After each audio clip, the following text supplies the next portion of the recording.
Bom dia a todos que nos assistem.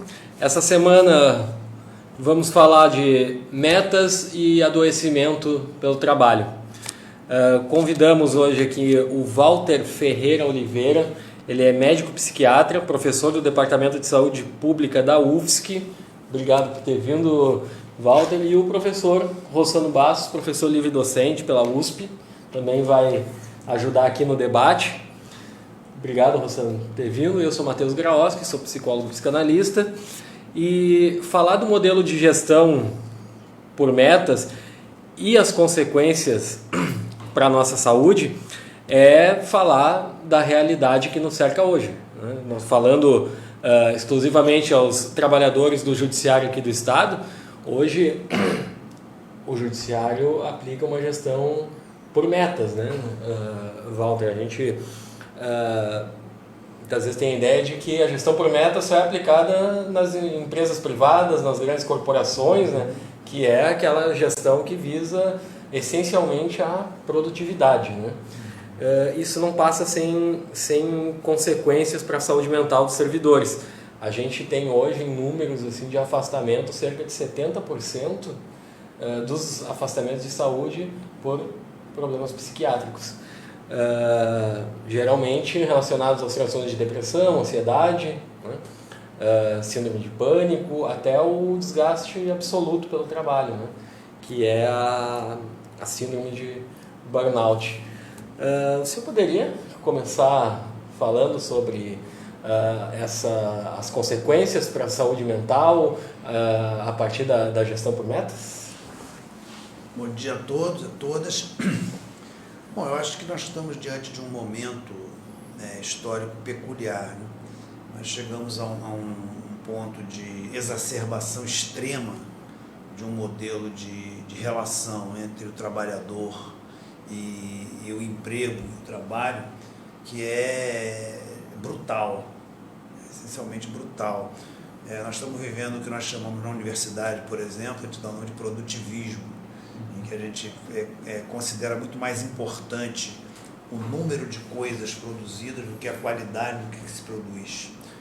Considera-se mais importante o lucro, no caso do privado, ou o produto que é colocado, no caso do público, do que o bem-estar das pessoas.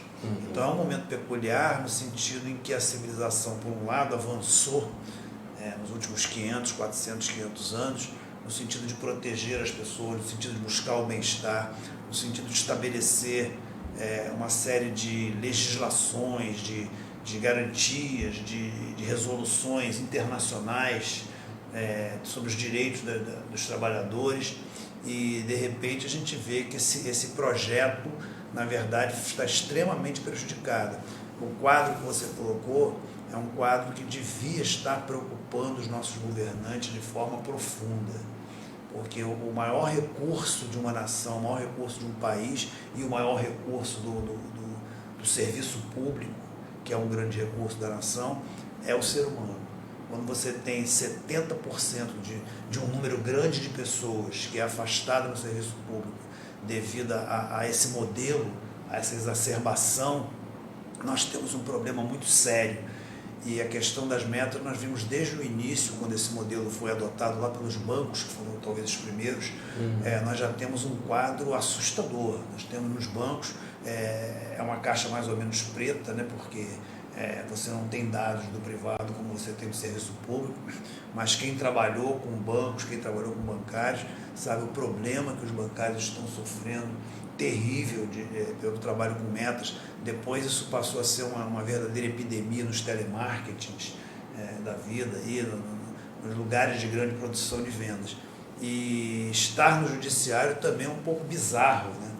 Porque o judiciário, se a gente olhar do ponto de vista do ideal, eu acho que nós nunca devemos esquecer os ideais. As pessoas falam, você está falando do mundo ideal. Eu acho que não, acho que o mundo ideal é sempre o norte para onde a gente quer ir. O judiciário é um lugar que, no meu entender de cidadão, está ali para buscar a justiça e não para oferecer um produto como se fosse uma commodity, um número de processos, um número de não sei o que, um número de coisas. As metas em si, não é para mim o grande problema. Você ter metas, todo mundo tem metas na vida, todo mundo tem metas no trabalho. A questão é essa meta ser usada dessa maneira absolutamente opressiva, como está sendo usada.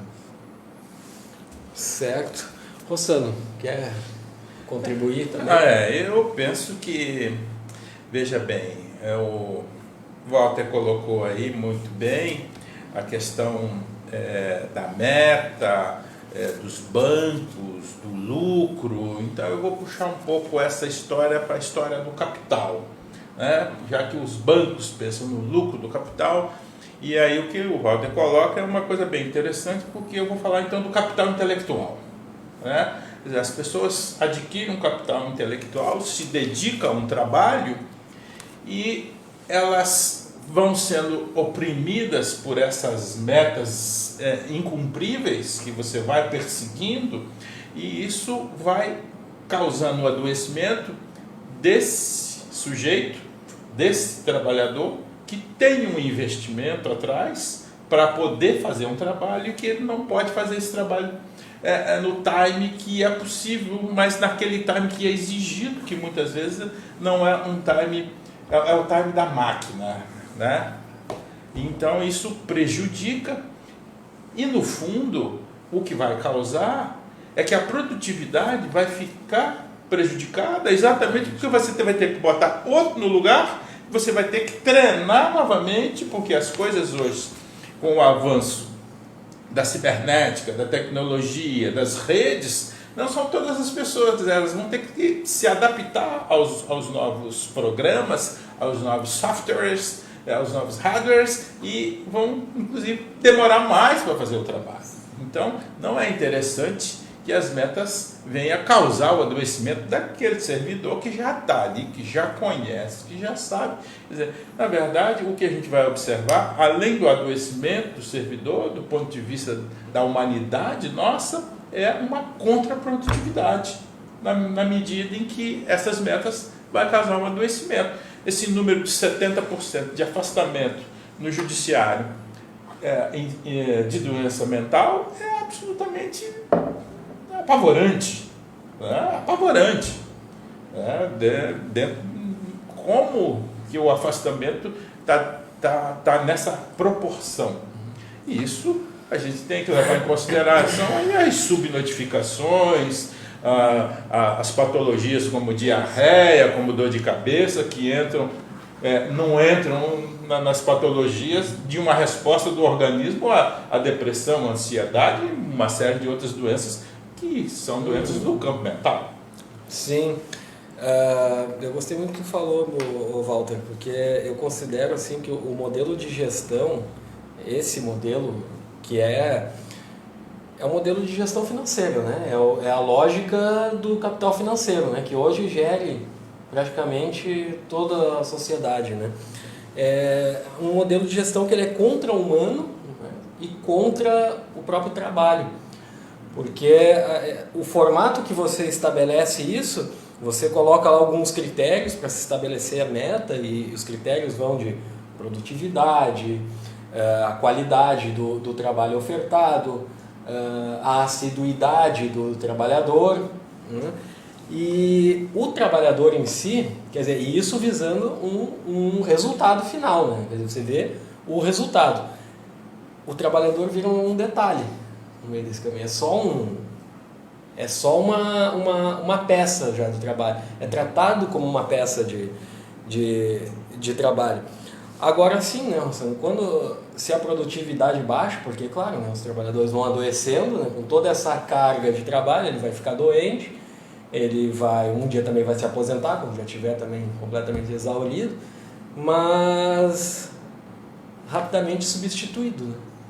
Rapidamente substituído, quer dizer, é uma lógica que não considera as relações humanas e sociais, né? Bom, os bancos me parece assim o modelo clássico assim, dessa lógica, né?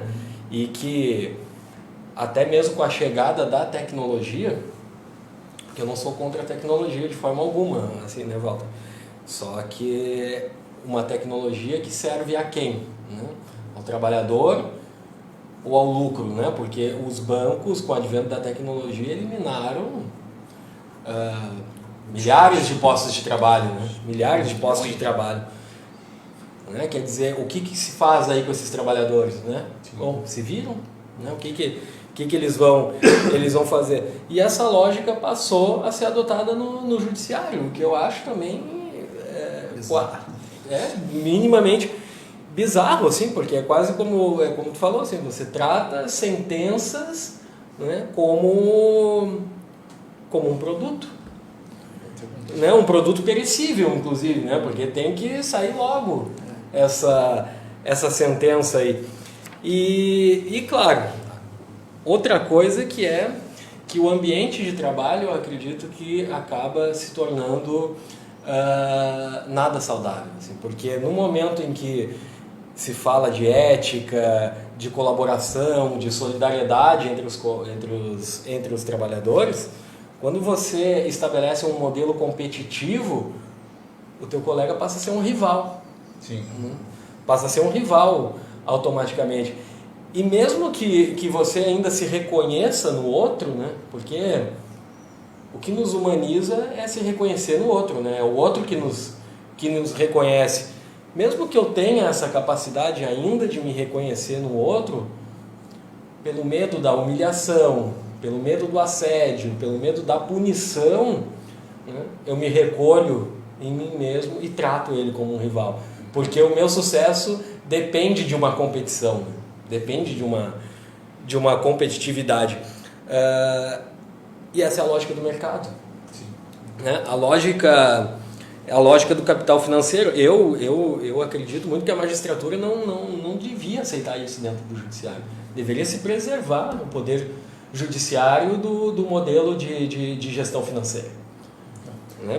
Pelos resultados que isso trazem, não só para os trabalhadores, mas para o próprio modelo, né, de justiça que a gente quer para o país. Mas são coisas muito importantes que vocês estão trazendo aí, né? Acho que o Rossano tocou ali numa coisa que não pode ficar en passant, que é o paradoxo, que é a criação dessas metas que de certa forma, com uma visão de que isso daria uma melhor produtividade, na verdade é extremamente contraprodutivo. Isso é uma coisa que, de novo, devia estar preocupando os gestores. Porque quando você tem seres humanos que estão sendo desmerecidos, desincentivados, desinvestidos, destituídos, você vai tendo cada vez mais pessoas que o Estado acaba com o ônus, e eu não estou fazendo aqui uma coisa de colocar o ser humano como um peso para o Estado, mas numa visão nesse tipo de gestão, o próprio Estado acaba tendo que arcar com a falta desse ser no sistema produtivo, porque ele se afasta, ele se aposenta, ele sai do sistema produtivo. Você tem que buscar outro, como você falou, você tem que treinar tudo de novo, você tem que começar do zero. É a hora onde você sustentava um emprego, você sustenta dois agora, porque você tem um que está sustentando, que foi afastado, e outro que chega. Então é uma lógica contraprodutiva em si, é extremamente contraproducente, tudo isso, toda essa coisa de forçar. Agora é uma lógica perversa, né, como você falou, uma lógica extremamente perversa, porque ela contradiz o fundamental nas relações humanas, que é a busca de você ter ambientes onde você possa ter pessoas que colaborem, pessoas que estão solidárias, pessoas que valorizam um ao outro, que têm um ideal comum. No sistema judiciário seria esse, né? Estamos aqui, vamos colocar pessoas aqui que vão se dedicar a esse trabalho, que é um trabalho nobre na justiça do país, né? Você acaba colocando, vulgarizando, banalizando, tratando como se fosse uma coisa qualquer, uma venda de qualquer coisa que pode, se não der certo, vamos fechar. E não é assim. A justiça é um elemento, talvez o elemento mais nobre, né? A justiça, para quem acompanha, eu não sou da área, né? Mas eu gosto muito, né, do direito e tudo. Desde Platão, o cerne da República é a justiça. O cerne da República começa tudo pela discussão da justiça, o que é justo. É uma coisa importante para o ser humano que não podia estar vulgarizada dessa maneira, se colocando uma mentalidade bancária, com todo respeito pelos bancos, mas o banco é o emblema da especulação, né? O emblema da especulação. O banco vive hoje também de uma forma talvez até diferente do que se pensou que seria um banco, mas hoje o banco vive para o lucro, é o emblema disso. E é o oposto do que deveria ser essa nobreza de ideais que deveria ser o tratamento da justiça. Então, acho que esse tratamento por metas é absolutamente inadequado, perverso, contraprodutivo e cruel. Eu acho que, da maneira como ele é usado, de novo, a meta em si, como tudo que o ser humano faz, né? Que nem uma faca. Pode servir para cortar pão, para fazer uma boa ferramenta, usada com muita reflexão, né? Como meta de vida, como meta de coisa a fazer. A meta em si talvez não seja o problema. O problema é a utilização disso como uma ferramenta perversa de exacerbação de um capitalismo predatório. Eu também, assim, eu te acompanho nesse raciocínio. Não sou contra o estabelecimento de metas, assim, a gente tem metas, né, para a nossa vida, né, desde a gente nasce, né, a gente tem metas a serem conquistadas e acredito que o nosso trabalho também precisa estabelecer metas. Agora, o problema é a produtividade e a rentabilidade em detrimento da vida humana. Quer dizer, se vê somente o resultado, né? Quer dizer, não importa o meio, né? Se prega só o resultado. Essa lógica tem tomado não só as empresas, como tomou conta da vida, né? Das pessoas que precisam consumir para serem felizes, né? Quer dizer, a lógica da felicidade é a lógica econômica já também. Os bancos entraram na nossa vida com tudo. Assim. É a quantidade versus qualidade também, né? Exatamente. E aí se tem, agora imagina no meio disso tudo, a gente tem uma narrativa já de longa data, né, Walter? De que o servidor público é visto como alguém que não gosta muito de trabalhar, né, ou que não quer trabalhar. E se passou, inclusive, a colocar o serviço público como grande vilão da economia nacional. Assim, quer dizer, precisa enxugar o Estado. Quando se fala em enxugar o Estado, se fala em diminuir o número de trabalhadores do Estado. De salário, né? De horas. De salário, né? E aí acaba pautando o Estado pela lógica econômica. Sim. E é isso que eu vejo dentro hoje do Poder Judiciário. Assim, é a pauta financeira, a lógica financeira dentro do próprio Estado. Quer dizer, o Judiciário precisava enfrentar isso. Isso não podia ser aceito como o Walter mesmo traz aqui como um dos, talvez o pilar mais nobre da República. Pegando esse pilar nobre, quer dizer, o Judiciário enfrenta aí absolutamente um paradoxo, uma contradição, porque se a especificidade do Judiciário é fazer justiça, como é que o trabalhador que está colaborando para a justiça está sendo injustiçado na medida que ele não tem o respeito do mínimo necessário para um trabalho sadio? Como produzir justiça desta maneira? Quer dizer, de cara o que nós vamos poder observar é que a justiça que vai sair daí é uma justiça que vai ter problemas.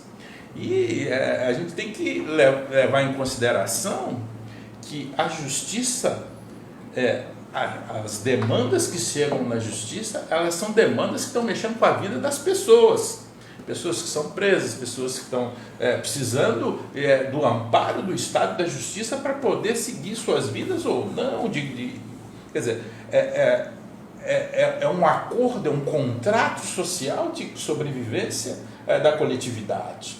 Então, quando a justiça passa a não ser tão justa, ou passa a ter uma justiça de produtividade, qual é a chance que você tem de errar, numa justiça desse tipo é muito grande, porque se você faz as coisas aceleradamente, a sua chance de errar é muito maior. Sim. Do que se você tiver debruçado em cima de um processo bem estudado, bem avaliado, bem analisado, pegando todos os nuances, a sua chance de dar um descerimento, de dar um deferimento, de dar uma solução é muito mais positiva e a chance de você acertar é muito maior. Se você entra num processo de produtividade e imagina o quanto de pessoas adoecidas que também não se afastam, que estão lidando e estão ajudando nessa produção dessa justiça. Quer dizer, então nós temos aí praticamente, quando o servidor está doente, está adoecido, isso é um sintoma de toda a justiça adoecida. E é isso que a gente precisa estar alerta. E isso certamente vai revelar um adoecimento da sociedade como um todo. Se a justiça, que não é o nosso bastião da convivência entre as pessoas, está adoecido, como é que nós vamos organizar agora nossas relações interpessoais, as nossas relações de solidariedade, sendo que a justiça não é mais justa? E acho que você tocou um problema fundamental de discussão social hoje, que é essa demonização do público. E não é só do servidor público, é de tudo que é público. Eu acho que é um pacote entre o privado e o público, que não é, na verdade, movido, pelo menos assim, visivelmente, pela empresa privada, mas hoje é movido pelas pessoas que estão em poder de Estado e em poder de mídia, é o que eu observo. As pessoas que estão no poder do Estado hoje movem um trabalho, basta você ver o pacote de reforma administrativa, né, que vem para acabar de quebrar todas as garantias do serviço público e que vem contrário a própria garantia de você ter um serviço público independente de momento, independente de quem está no poder no momento. Você, tirando a estabilidade do servidor, você permite que quem esteja de plantão, digamos assim, no momento daquele governo, possa perseguir, exonerar. Né? E eu vejo a mídia, a grande mídia que eu acompanho, muito cúmplice disso. Extremamente cúmplice disso, não discute isso. Em toda discussão que você fala da estabilidade do servidor público, seja do judiciário ou de qualquer outra parte pública, não se discute esse papel da estabilidade como garantidor da independência. É sempre como garantidor de uma falcatrua. Isso. Né? E isso eu acho uma coisa que é extremamente reveladora de como essa grande mídia também está, de alguma forma, cúmplice disso aí. Eu sempre brinco que eu escuto muito ali na CBN, eles de vez em quando trazem um cara da USP, professor da USP, e entrevista o cara, e o cara sempre fala que a universidade não se avalia, então o cara faz o que quer, o cara tem tempo, sei o que.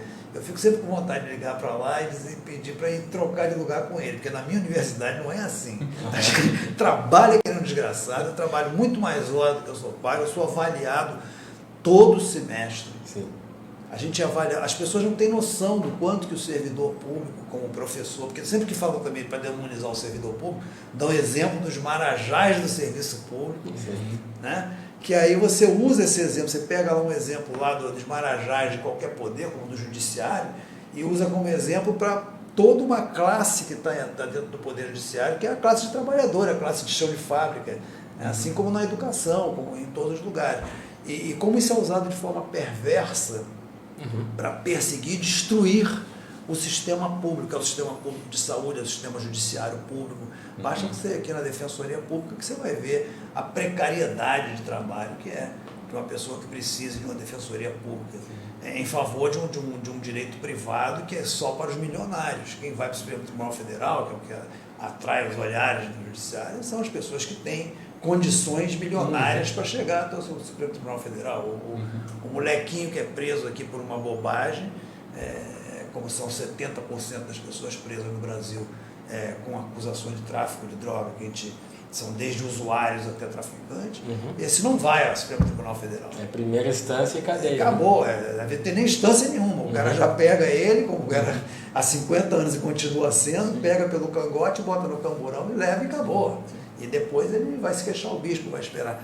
Então, essa demonização do serviço público, eu acho que os servidores do judiciário devem estar sofrendo como os servidores de outras áreas, porque incide nesse povo invisível, que é o que nós chamamos de chão de fábrica do serviço público, né? Esses são os que sofrem com a demonização, onde se usam emblemas equivocados, emblemas de marajás, para poder perseguir o serviço público. E acho que o judiciário independente depende muito mais do que esse grande espetáculo de mídia do Supremo Tribunal Federal e tudo mais, depende dessa gente que está lá todo dia, 8 horas por dia, mais o tempo que eles levam de casa até o trabalho, para sustentar, né, que é o chão de fábrica do judiciário, sustentar a correia de sentenças, de processos, né? E esses é sobre eles que incidem as metas. Sim. Né? Quando se fala também, as metas, não sei o quê, a meta não incide sobre o cara que está no topo. A meta incide sobre o cara que está sofrendo o assédio moral do chefe porque ele não cumpriu a meta. É esse cara que vai sofrer, né? Eu imagino que são esses 80% dos afastados do sistema judiciário, é esse pessoal que sofre. Sim. Então, na verdade, assim, é uma revelação dentro de qualquer sistema do problema de classe social. Ainda é o que tem o poder dentro de um determinado sistema, que é né? É um com 200 que estão sustentando aquele que tem o poder e que são de uma classe social e econômica mais desfavorecida e que sofrem todo esse assédio. E um estabelecimento de metas também sem levar em consideração a quantidade, a realidade do local de trabalho. Claro, e o que o Rossano falou, a meta, se fosse para ser usada de alguma forma justa, ela seria considerando qual é o tempo que você tem para cumprir essa meta, qual é a condição que você dá para que a natureza do trabalho, a condição que você dá para que essa meta seja cumprida, para que ela seja adequada dentro de um sistema justo, né? E aí você criando uma injustiça dentro do próprio sistema de funcionamento, como é que você vai querer que tudo isso funcione para uma justiça? Não dá? Não dá. Não dá. Eu podia complementar dizendo assim, nessa perspectiva da demonização do serviço público, que as grandes descobertas, né, foram feitas pelas universidades públicas, Claro. Porque as que investem em pesquisa, se a gente tem hoje aí o avanço, por exemplo, das tecnologias de localização, de GPS, isso tudo foi produzido por investimento público, né? Que foi apropriado pelo privado, mas as grandes descobertas, tanto em medicina como nas tecnologias de satélite, então, são absolutamente investimentos públicos. Sem esses, nós não teríamos esse desenvolvimento tecnológico e nem teria a descoberta de medicamentos e de cirurgias, enfim. Costuma-se dizer na saúde que se você tem um grande problema cirúrgico, vá para um hospital público, porque lá tem os melhores especialistas em cirurgia e coisa. E isso, eu digo isso porque o meu irmão é cirurgião em hospital público e ele está no Rio de Janeiro e é especialista em construir partes ósseas e partes musculares de projétil de grande velocidade, que é projeto de fuzil, quer dizer, o cara bota o osso e costura o músculo e as partes moles ao mesmo tempo, quer dizer, é uma especialidade já do serviço público do Rio de Janeiro, na área da cirurgia. Quer dizer, vá para um hospital particular e vê se tem essa expertise. Você chega lá com um tiro de fuzil, você morre. Não é? Então, assim, é preciso entender de que esse investimento em pesquisa, esse investimento na coisa pública é um investimento para o bem da humanidade. Não podemos tirar isso de coisa. E a pesquisa é uma coisa demorada, não é uma coisa que dá não é como o capital. Dá para fazer meta. Não dá para fazer meta. Né? E as metas estão chegando na universidade também. Sim, já chegaram. Hoje a universidade está sendo totalmente prejudicada. Hoje você, equivocadamente, valoriza muito mais o que você produz como artigos científicos publicados em revistas científicas do que o trabalho de sala de aula, do que o trabalho de pesquisa, do que o trabalho de publicações realmente em que você teve tempo de reflexão e construção. Muito mais o número. E aí você acaba tendo uma coisa muito mais volátil, muito mais rasa e que está também adoecendo as pessoas, porque não é só no sistema judiciário que as pessoas estão adoecendo do produtivismo, não.